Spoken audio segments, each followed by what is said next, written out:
My name is Nancy Saggar. I am a constable with the RCMP. Right now I'm posted to West Shore RCMP and I'm the media liaison officer there. I joined policing because I wanted to serve my community. Being able to actually see people in the community that you've helped in a positive way, that's something that I think brings a lot of joy to a lot of police officers, and that's really the reason why we joined this job to start off with.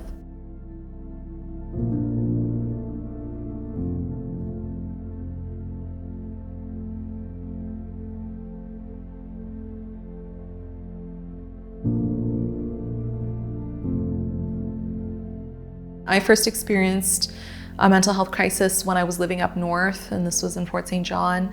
I was the lead investigator for a horrific file involving child sexual abuse. It was a situation where we actually ended up rescuing 2 children. I was exposed to some of the most horrific things that I've ever seen. And to this day, those images still haunt me.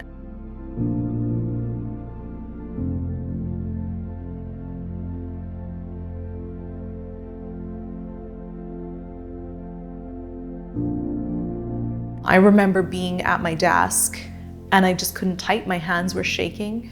My body was literally vibrating. I think at that point I had been working 15-hour days straight with no time off. I might be going home for a few hours in between my shift, but I'm not able to de-stress. I'm not able to really decompress or to even have enough time to process what I've seen and what I've done in the last few hours or few days of that investigation. And so it ended up manifesting into my physical body and causing me anxiety episodes, anxiety attacks, panic attacks. I couldn't understand what was happening to me. I couldn't catch my breath. My brain was just racing.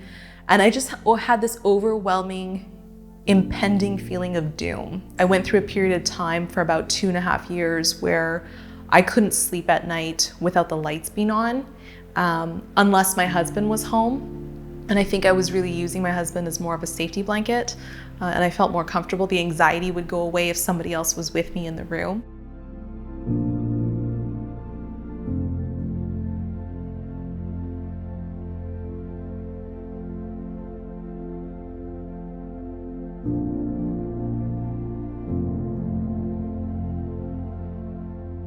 I took stress leave for about 1.5 months right after the major incident happened in order to seek mental health therapy and help.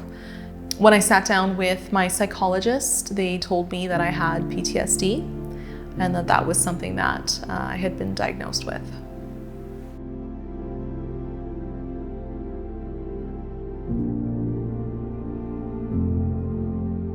One thing that the RCMP is trying to introduce is in our periodic health assessment every 3 years, instead of just going to the doctor and getting your blood tests done, you're now going to be required to also see a psychologist.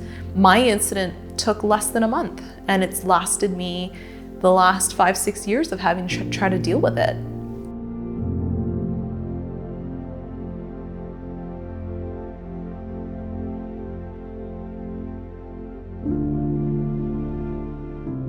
The amount of traumatic events that a police officer is exposed to is not normal.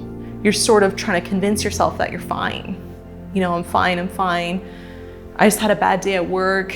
You try to normalize the trauma that you've seen, and that's dangerous.